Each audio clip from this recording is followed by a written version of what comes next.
வணக்கம். நான் தான் உங்கள் அக்கறையாரும் பேசுகிறேன். இன்றைக்கி ஒரு குட்டி கதை சொல்ல போகிறேன். ஒரு ஊரில் ஒரு கணவன் மனைவி சந்தோஷமாக வாழ்ந்துட்டு இருந்தாங்க. அவங்களுக்கு கல்யாண நாளில் எல்லாம் சிறப்பாக கல்யாண நாளை கொண்டாடினாங்க, சந்தோஷமாக இருந்தாங்க. அவங்க மட்டும் தனியாக உட்காந்துட்டு இருந்தாங்க. எல்லோரும் வந்து வாழ்த்திட்டு போயிட்டு தனிமையாக உட்காந்துருந்தாங்க. இருந்தாலும் கணவன் மனைவி வந்து சந்தோஷமாக தான் இருந்தாங்க. இருந்தாலும் மனைவி வந்து ஒரு நிபந்தனை வச்சாங்க. இங்கே வந்து எனக்கு சரியான ஆறுதலை கொடுக்கறது இல்லை கல்யாண நாளில். அதனால் நாம் வந்து நிறைகள் குறைகள் என்னவோ நம்ம வாழ்க்கையில் நான் என்னென்னலாம் நல்லது செய்கிறேன், என்னென்னலாம் கெட்டது செய்கிறேன் அப்படின்றத ஒரு டைரியில் எழுதுங்கன்ட்டு 2 டைரி எடுத்திருந்தாங்க மனைவி. அவர்கிட்ட ஒரு டைரியை கொடுத்துட்டு நீங்கள் எழுதுங்க, அதேமாரி நானும் உங்களை பற்றிய குறைகள் நிறைகளை எழுதுகிறேன். இந்த டைரியை நாம் அடுத்த திருமண நாளில் ஒருத்தர் மாற்றி படிச்சுக்குவோம். படிச்சுட்டு அதுக்கப்புறம் நம்மளுடைய குறைகளை சரி செஞ்சுக்கலாம் அப்படின்னு சொன்னாங்க. சரி, கணவன் வந்து ஓகே அப்படியே பண்ணிக்கலாம் அப்படின்ட்டு சந்தோஷமாக டைரியை வாங்கிக்கிட்டார். காலங்கள் ஓடிச்சு. அவர் மனைவி டைரி எழுத ஆரம்பித்தாங்க. ஒவ்வொரு நாளும் எனக்கு இது வாங்கி கொடுக்கல, நீங்கள் அதை வாங்கி கொடுக்கல, இன்றைக்கி சினிமாவுக்கு அழைச்சிட்டு போகிறோம், நீங்கள் சினிமாவுக்கு அழைச்சிட்டு போகல, இது புடவை வாங்கி தரேன், நீங்கள் புடவை வாங்கி தரல, அப்புறம் கொஞ்சம் நாள் கழிச்சு புடவை வாங்கி கொடுத்தீங்க, அது வந்து நான் நினச்ச கலரில் இல்லை, நான் எனக்கு பிடிச்ச மாதிரி இல்லை, நகை வாங்கி தரேன், நகை வாங்கி தரல, இப்படின்னு ஒவ்வொரு நாளும் மனைவி வந்து கணவனை பற்றிய குறைகளை மட்டுமே ஒவ்வொரு நாளும் ஒரு பக்கத்தில் எழுதிட்டே வராங்க. கணவனும் அது மாதிரி இது பண்ணுறாரு. ஒவ்வொரு நாளும் இதை எழுதுகிறாரு, டைரியை இது பண்ணி 2 பேரும் மறுபடியும் ஒரு ஆண்டுகள் முடிந்து விட்டது. ஒரு ஆண்டுக்கு முடிந்த உடனே அவங்க கணவன் மனைவி அந்த கல்யாண நாள் வருது. கல்யாண நாளத்தில் சிறப்பாக கொண்டாடிட்டு அப்புறமா அந்த டைரியை நம்ம கொண்டாங்க, நீங்கள் எழுதின டைரியை பார்க்கணும். கணவன் வந்து உன்னுடைய டைரி கொடுக்கணும். டைரியை எடுத்து பார்த்தார் அவர்.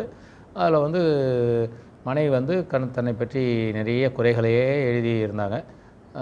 அவர் வந்து சரி நான் வந்து நிறைய தவறு செஞ்சுருக்கேன், என்னால் மறுக்க முடியல, இருந்தாலும் உன்னுடைய தேவைகளை என்னால் பூர்த்தி செய்ய முடியல, அதுக்காக வருந்துறேன். நான் இனி வரும் காலங்களில் அந்த இதெல்லாம் எனக்கு இது தெரியவே இல்லை, நான் இனி வரும் காலங்களில் நான் இதை எல்லாத்தையுமே சரி செய்து பண்ணிடுறேன் அப்படின்ட்டு மனைவிட்ட சொல்கிறாரு. சரி, மனைவி வந்து கணவனுடைய டைரி வாங்குகிறாங்க. கணவனுடைய டைரி வாங்கினதும் கணவனுடைய டைரியில் ஒரு பக்கமாக தள்ளுறாங்க. முதல் பக்கம் உண்மையில் வெற்றிடமாக இருக்குது. ஒவ்வொரு பக்கத்தையும் வெற்றிடமாகவே இருக்குது. கடைசி வரைக்கும் தள்ளிகிட்டே வராங்க. வரும்போது ரொம்ப கடைசி பக்கத்துக்கு போகல, அதுக்கு முன்னே வந்து ரொம்ப பஸ்ட் ஆகி கோபமாகி கணவன்கிட்ட நீங்கள் என்னை பற்றி உயர்வான எழுதலை, தரமான இதில் எதுவுமே எழுதலை, நீங்கள் என்னை பற்றி அக்கறையே எடுத்துக்கல அப்படின்ட்டு மறுபடியும் கணவன் மேலே ரொம்ப கோவப்பட்டாங்க. கணவன் ஒன்றும் ரொம்ப கூலாக சொன்னார், நீ ஒன்றும் கவலைப்படாத, நீ இன்னும் பழக்கங்கள் இருக்குது, பார்க்க வேண்டிய பக்கங்கள் இருக்குது, அந்த பார்க்க வேண்டிய பக்கங்களை பாரு அப்படின்னு சொன்னார். அப்புறமா அவங்க திருப்பி பார்த்தாங்க. திருப்பி கடைசி பக்கத்தில் எழுதினது, என்னுடைய மனைவி மேலே குறை சொல்கிறதுக்கு ஒன்றுமே இல்லை, அவங்க நல்லா சிறப்பாக பண்ணாங்க, எல்லாமே ஒவ்வொன்றையும் பார்த்து தான் செய்தாங்க, அவங்க எதுவுமே குறையே இல்லை, குறை சொல்வதற்குண்டு ஒன்றுமே கிடையாது, என்னுடைய தேவைகளை முழுமையாக பூர்த்தி செய்தாங்க, அவங்களுக்கு தான் நான் வந்து சரியாக செய்யலை இவன் நினைக்கிறேன் அப்படின்னு எழுந்தார். உடனே மனைவி அதை படித்து பார்த்த உடனே கண் கலங்கி கணவன் மேலே ரொம்ப அன்பாக பொழிஞ்சாங்க. நான் தான் தப்பு பண்ணிட்டேன், உங்ககிட்ட குறைகளையே நான் சொல்லிகிட்டு இருந்தேன், நிறைகளை நான் பார்க்கல,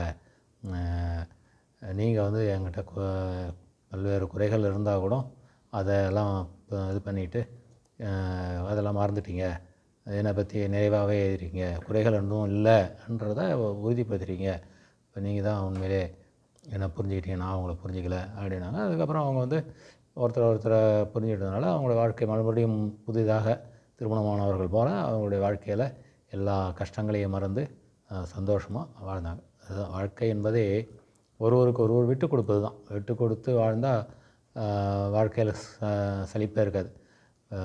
இல்லைன்னா விட்டு கொடுக்கலன்னா சலிப்பு தான். சலிப்பு தான் ஒருத்தர் மேலே இருக்கிற சலிப்பு தான் வெறுப்பாகும், வெறுப்பு வந்து பிரிவினையை உண்டாக்கும். அதனால் கணவன் மனைவி என்பது ஒரு நிரந்தரமான பந்தம், அதில் ஒருத்தர் விட்டு கொடுத்து வாழணும்ன்றது தான் வாழ்க்கை. அதுதான் அந்த கதையோட சுருக்கம். நன்றி, வணக்கம்.